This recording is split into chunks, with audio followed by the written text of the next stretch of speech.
So, ayan guys, at yun. Nung nakaraan po, na pagbisita natin dito is hindi natin nakapanayam si nanay kasi may sakit po siya. At nasa ospital siya kasama siya lang pala solo. So, tara po. Sabi ni Erlyn, nakauwi na daw si nanay. So, tara po, punta natin, kamustahin. Oy, nay! Sakto. Magandang hapon po. Makikipasok ha. Ano po, nay? Kamusta ang buhay? Kamusta? Okay ka na ulit? Nung nakaraan, nasa ano ka? Nasa ospital daw. Pag-visit namin doon. Ano nangyari? Ano naman yung paa ko sa hina. Nanghina na naman. Kaya may tapal ngayon. Ano yan? Ano Yung tinapal nainit mo? baga na Salon pass? Ba't palagi ka na ano? Long time no see kuya. Pambira ka. Anong ano? Kaya nga eh. Sakto lang. Ano nangyari kay nanay? Ba't na paano na naman ito? Nakauwi na. May sakit na. May magaling na naman ulit. magaling. Balik-balik si nanay sa sa ospital. Palitan lang pala sila. Nung nakaraan si anak niya, tapos siya na naman. Baka sunod si Erlyn naman. Malayo. Nay, bet di ka na nagagal, di ka na nagaling na. Paulit-ulit lang ang sakit mo. Pabalik-balik ka na sa ospital. Pasok kang matagal. Pangatlo mo na yata ang pasok yan sa ospital simula nang tinulungan kita.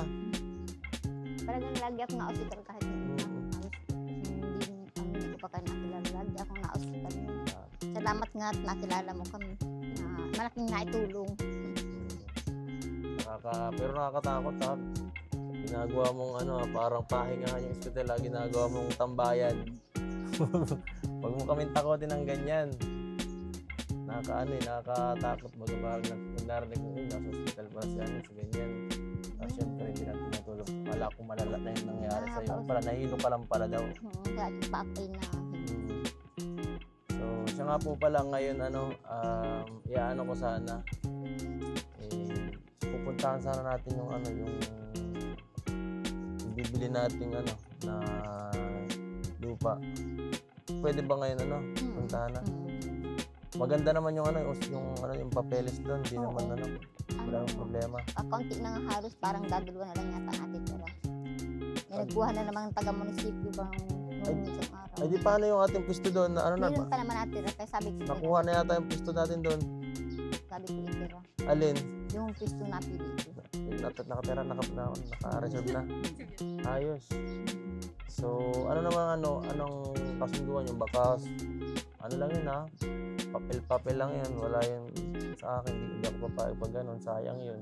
Ayos naman daw yun at maraming ang nagkukuha, mga taga-munisipyo. Hindi, dapat parang notarized dapat ng attorney para talagang medyo may panghawakan tayo, malaking bibitawan, sayang naman.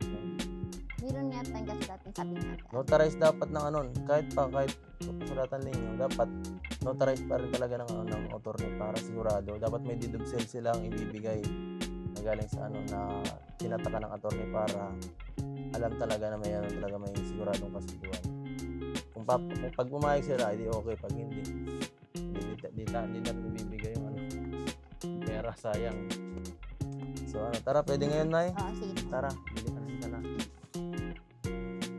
Puntahan na guys. Yan po. Iba man doon. Makikita ko sa Ready na? Kaya ribbon cutting na natin. Charot. Di ba? Lupa pa lang. Nakakita. Cutting ribbon agad. Ini? Ito po yung bahay na ipapakating ribbon natin kay Kuya Val. Joke lang. Dalawa na tindahan nyo May franchise. May franchise na kayo dyan agad Sa ano baga? Sa anak mo? Grabe guys. Mag-asawa ng maaga pa. Magkalaban yung magnanay. Magkalaban, dalawang tindahan. Mag-competitor to Ibay. Ayan po, andito tayo ngayon sa nagbibenta ng lupa. So, ayan po pag ito po pag medyo maganda yung nakita kong bibili na agad natin pag umayon sa mga gusto natin. At 70,000 ang usapan po Opo, kasi karamihan nga po doon 80. Ay sakat sabi naman ni Pagbigyan mother. lang yun eh. Sabi ko, okay lang yun kasi makakatulong naman po yun sa kanila kung sakasakali. Saka pambigay man lang din po pati. Ah, okay. Para sa kanila. Wala naman po, ano. Kaya, salamat pa din.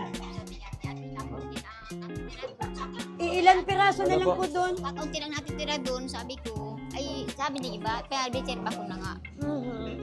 At ang hirap magharap ng Saka ngayon po ang mga lote talaga sa mga private na subdivision, iba na po yung mga price. Kami Ah. talaga po, sa homeless lang yan. Kaya yung presyo talaga po yan ay presyong ano lang yan. Kung magkano yung presyo ng pagkakabili ng lupa, dinivide lang po namin yan. Ipinaghati-hatian lang po ng mga tao. Sige po. So, pwede Maganda pong na mano, pati dun, te, nire-rip ka pala. pwede pong mano, matingnan muna yung ano, yung tara po. Dito ulit tayo sa simulan ating hinanapan. Dito rin palang bagsak. Dito yung bagsak natin.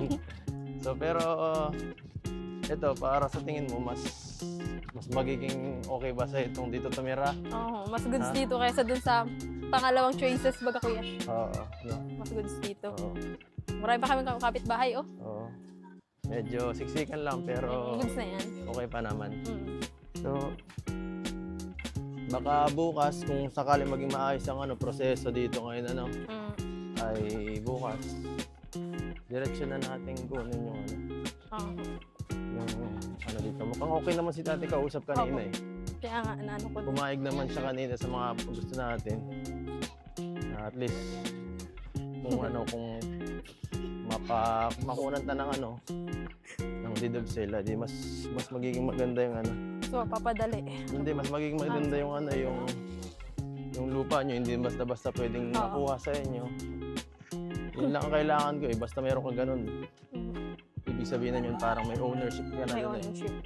Parang may kasunduan na kayo din na hindi basta-basta. Opo. At simula doon, baka ipunan natin susunod para utay-utay para na naman sa mas mapagawa natin kahit simpleng na bahay naman. Yun naman ang susunod na project. Pero ngayon, ito lang muna kasi ito lang yung naipunta eh. Opo. So sabi ni nanay, doon daw sa kabila kasi nakabaha daw dito sa isang pwesto dito. Saan Yung dati? Yung dati? Sigurado ka? Sigurado ka po na dito? Dito ulit sa dati? Mas malayo to. doon naman kaunting nabaha dito, manabaha pag malakas na lang. Sigurado dito sa dating pwesto. Doon sa sabi ko, Aba, sa riprap na ulit. ano naman yan, puno na yan, marami ito nagpapuno. Wala ba dito ng shortcut papunta doon? Wala, dito lang talaga dadaan. Last, to? Gagawin itong kalsada naman, paikot ng kalsada na ito. Dito daw po sabi ni Madam yung possible na na area na gusto ni nabili ni nanay din ni ate. Yan. Na ito okay na to siguro kasi medyo malapit-lapit pa dun sa may kapitbahay pa kayo. Kasi kung dito tayo medyo malapit na tayo sa sa bangin diyan, ma-shoot na yung bahay mo diyan pag na-rep. Hindi naman sir, may boundary po yan, 3 meters po yung extent yan. Baka May 3 metro po baka dyan, pag nag-landslide magayan dun sa Kanapawan. Hindi naman sir, ma-slide kasi lalagyan na po ng tuloy-tuloy na po nagre-reflect. Oo. So, sabi naman daw din, medyo okay naman. Medyo wala naman ako kay nanay. Kasi sabi niya, meron naman daw dito mohon Ito po pa. yung kalsada. Tapos, Wala naman yung mag-reflect, wala naman oo. So, Nay, bukas ha. Opo, bukas po. Kasi natin po lahat. Agahan nyo na lang po bukas. Para matapos. Swerte nyo naman, te. Pupuntahan kita rin, ay ako na mauna Ikaw na po Ate. Mapunta ko dito ka Ate Ana. So, okay na po, Nay. Makasunod. Final decision na. Wala nang Oo, baguhan dito yan. Para hindi na tayo makakapag bago pag nabili natin yan. Dito sa mga. Sige po. So ayan guys, ito na yata yung mga huling natin. Huling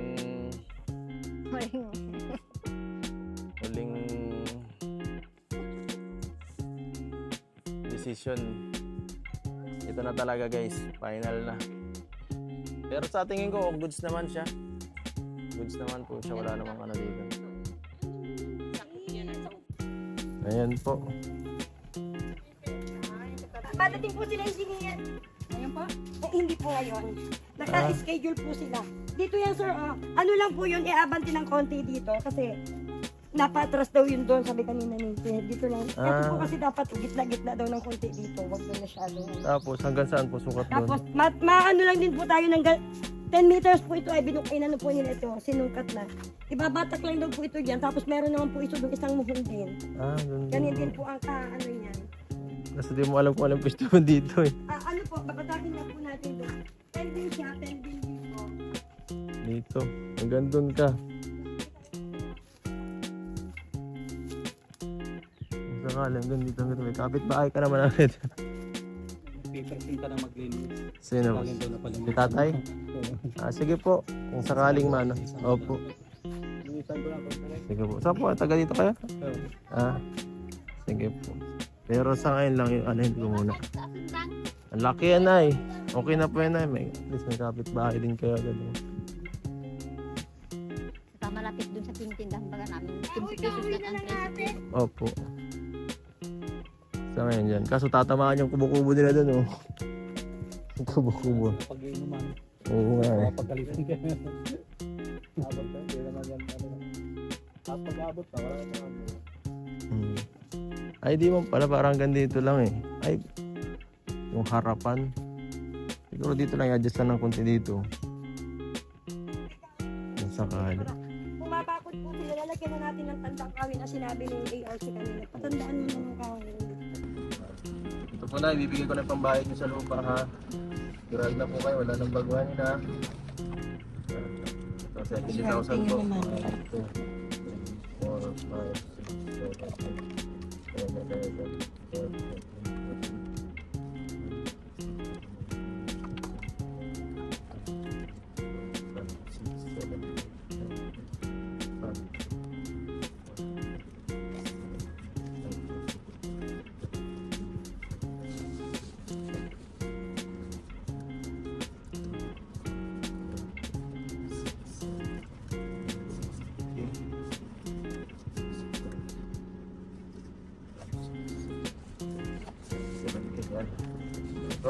70,000 kayo na po ang magbayad para sa lupa nyo mamaya saka ipano nyo po Notaryo po. notaryo nyo po sa attorney para Opo.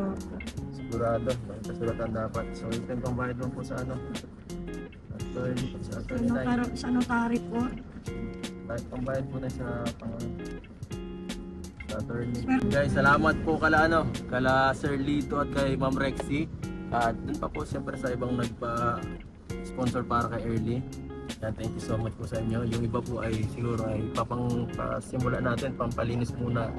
Ipunan po muna natin kung sakali makapagpatayo sa kanila kung kayanin. Yan. Thank you po sa inyo. So ikaw po na, anong gusto niyo po sabihin? Maraming salamat po kay Sir Lito at kay Ma'am Trixie sa bigay ng tulong sa amin para magkaroon kami ng sariling lupa. Maraming salamat. So wala po si Early ngayon kasi kahapon pa po namin ito na nilakad. So si Early po ngayon may gawain sa school niya. Kaya kami na po ang nag-asikaso ni nanay ngayon. Salamat po at yan. Ate, Grabe dream come true po na po? nabigyan po natin si ito. Magpatid ka na po doon sa eatery at sasamahan po natin si ate sa So, Sige po. So yan guys, salamat po sa lahat ng mga nang tumulong at hanggang dito na lang po ulit. Abangan nyo na lang po yung mga susunod na vlog kay Early. Salamat po, paalam.